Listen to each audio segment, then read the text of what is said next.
পড়ছিলাম বেলতলি, কলমে লাবিবা ওয়াহিদ। পর্ব সংখ্যা ১। যেদিন প্রথম নিবিড় ভাইয়ের শক্ত হাতের চড় আমার দাঁত নাড়িয়ে দিয়েছিল, সেদিন বুঝেছিলাম ভাইয়া বড়সড় কিছু হবে জীবনে। এই যে দেখ, আজ ভাই নাকি লেফটেন্যান্ট। তোর দাঁত ঠিক ছিল তো? থাকবে না কেন? আমার আব্বা দাঁতের ডাক্তার। শুনিসনি কখনো, যেই ঘরে যেই ডাক্তার থাকে সেই ঘরে সেই রোগ হয় না? মৌন আপন মনে এলোমেলো করে কি বলল নিজেও বুঝল না।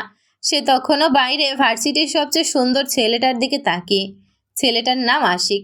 সে অবশ্য সব মেয়েরই আশিক। সহজ ভাষায় বললে মেয়ে দেখলেই তার প্রেম প্রেম পায়। যেদিন চরিত্র সম্পর্কে শুনেছিল, সেদিন থেকে এই ছেলের থেকে মৌনর মন উঠে গেছে। হাফসা বলল, তোর ভাইয়ের সাথে প্রেম করিয়ে দে, আমি চিঠি লিখবো, পৌঁছে দেওয়ার দায়িত্ব তোর। ভাই তো চাকরি সূত্রে অন্য জেলাতে, কবে আসে ঠিক নেই। তবে আমি বলবো তার থেকে তোর দূরে থাকা ভালো। ও মা, কিন্তু কেন? এর মেজাজের পারদ ওঠানামা করে সব সময়। অতীতে বেশ খারাপ অভিজ্ঞতা আছে বলেই বলছি। নেড়া বেলতলায় একবারই যায়। চরের বিষয়টা? মৌন দীর্ঘশ্বাস ফেলল। বলল, চর বাদ দে। এছাড়াও ব্যবহার আচার আচরণ খুব নিকৃষ্ট। আবার শুনেছি আন্টি ওনার জন্য পাত্রী পছন্দ করেছে, এবার ফিরলেই বিয়ে। হাফসার মনটা ভেঙে মুহূর্তেই খান খান হয়ে গেল। মৌন দ্রুত হাতে ব্যাগ গুছালো। তার তাড়া আছে। এত দ্রুত চলে যাচ্ছিস কেন? আমি আরো ভাবলাম তোকে নিয়ে শের চত্বরের দিকে যাব ফুচকা খেতে। আজ সময় নেই রে। সম্ভবত বড় আপাকে দেখতে আসবে। আম্মা তাড়াতাড়ি যেতে বলেছে। হাফসা অজানা আতঙ্কে বুক কেঁপে উঠল। এই, খবরদার বলবি না তোর বোনের সাথে নিবিড় সাহেবের। ধ্যাত, আমাদের বোনদের নিবিড় ভাইয়ার আম্মা পছন্দ করে না, তাই এ বাড়িতে সম্বন্ধ কখনোই সম্ভব না। আসি। মৌন হাফসাকে রেখে বাস স্ট্যান্ডের দিকে চলে গেল। আজকাল সেই বাস স্ট্যান্ডে দাঁড়াতে ভয় পায়। তার জীবনে এক বখাটের কালো ছায়া পড়েছে।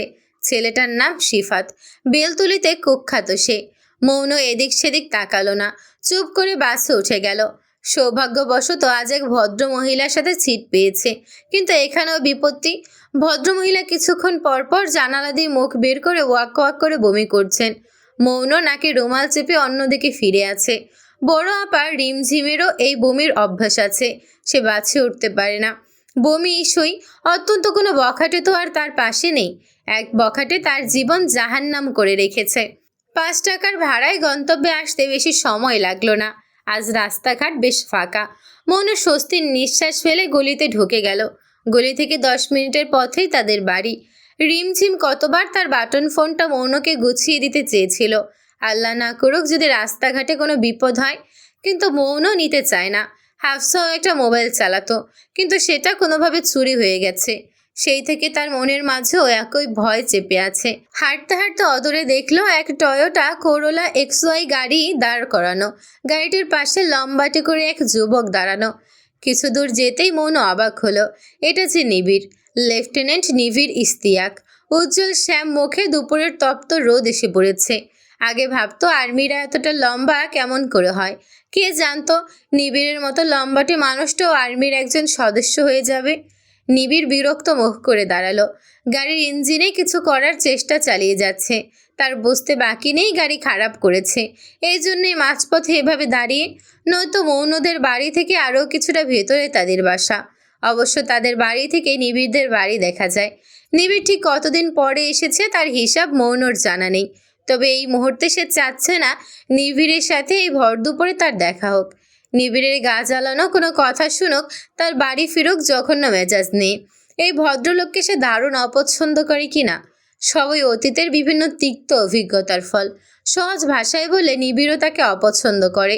অপছন্দের কারণটা না জানালেও তার অহং আর রাগের খপ্পরে পড়ে মৌন এরপর থেকে যতটা সম্ভব এড়িয়ে চলে।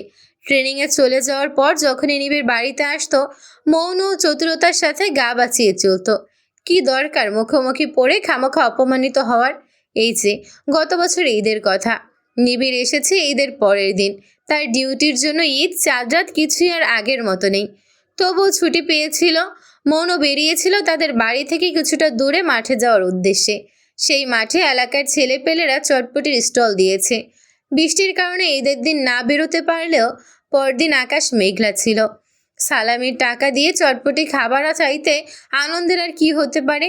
রিমঝিম ঘর কোনো মেয়ে, সে সহসা বের হয় না। তবে তাকে বলেছিল তার জন্য নিয়ে আসতে। কিন্তু সেদিন কাকতালীয়ভাবে নিবিড়ের সাথে তার দেখা। নিবিড়ের নাক কেমন ফুঁসছিল বরাবরের মতো। মৌন সালাম দিতেই পাষাণ মানুষটা সালামের উত্তর দিল না, উল্টো কাট কাট গলায় বলল, এই সকালবেলা সেজেগুজে বাইরে কোথায় যাচ্ছিস? মৌন বিরক্ত হলেও প্রকাশ করলো না। চটপটি খেতে নিবিড়ের রাগ যেন তরতর করে বেড়ে গেল। আগুনে ঘি ঢালার জন্য যথেষ্ট ছিল মমতাজের গান। সেই চটপটির স্টল থেকে সাউন্ড বক্সে মমতাজের বিশ্রী এক গান ভেসে আসছে। আমি নষ্ট মনে নষ্ট চোখে দেখি তোমারে, মন আমার কি চাই বোঝাই কেমনে। এসব ফাতরাগুলোর স্টলে তুই একা মেয়ে মানুষ যাবি? কাণ্ডজ্ঞান নেই তোর? মৌন চুপসে যায়। নিবিড় তৎক্ষণাৎ তাকে অপমান করে বাড়ি পাঠিয়ে দেয়। সেদিন মৌনর সারাটা দিন খারাপ লেগেছে। তার বাবা অর্থাৎ রিয়াজ সাহেবের সেদিন দাওয়াত ছিল। মৌন তার পাঞ্জাবি আয়রন করতে গিয়ে পাঞ্জাবি পরে ফেলেছে।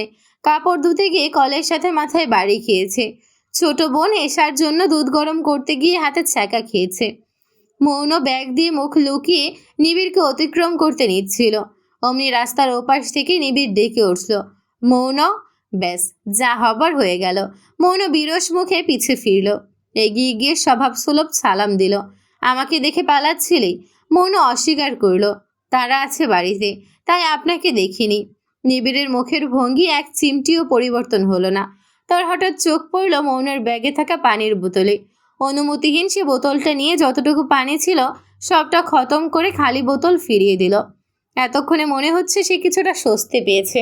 মৌন ভেবেছিল নিবিড় প্রতিবারের মতো এবারও তার কোনো দোষ বের করে বাজে কথা বলবে, কিন্তু নিবিড়ের মধ্যে এরকম কিছুই লক্ষ্য করা গেল না।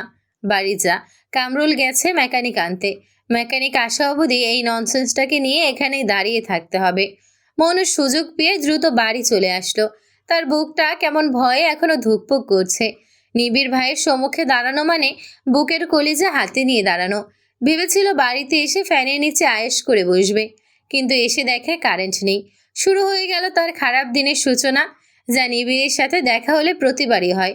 ছোট ভাই বোন জুনায়েদ এসা দুজনেই স্কুলে, আম্মা রান্নাঘরে, রিমঝিম বারান্দায় বসা, রিয়াজ সাহেব চেম্বারে।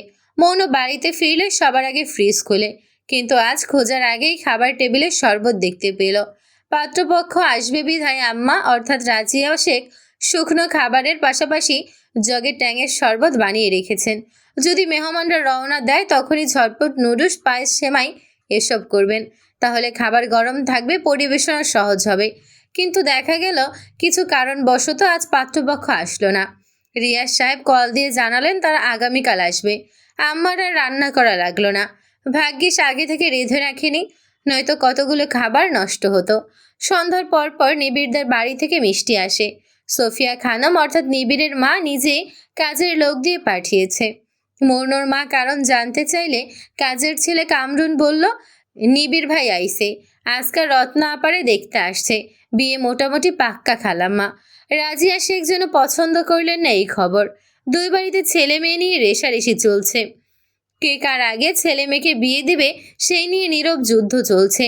রাজিয়াও কিছু মিষ্টি কামরুলের হাতে ধরিয়ে দিয়ে বলল, আগামীকাল রিমঝিমকে পাত্রপক্ষ দেখতে আসবে, ভাবিকে জানিয়ে দিস, ছেলে বিসিএস ক্যাডার। কামরুল ঘাড় কাত করে চলে যায়। পরদিন নিবিড়ের সাথে আবারও মৌনের অনাকাঙ্ক্ষিত দেখা হয়ে গেল। সে পথ আটকে ভ্রু অসম্ভব কুঁচকে বলল, শুনলাম তোর নাকি বিয়ে।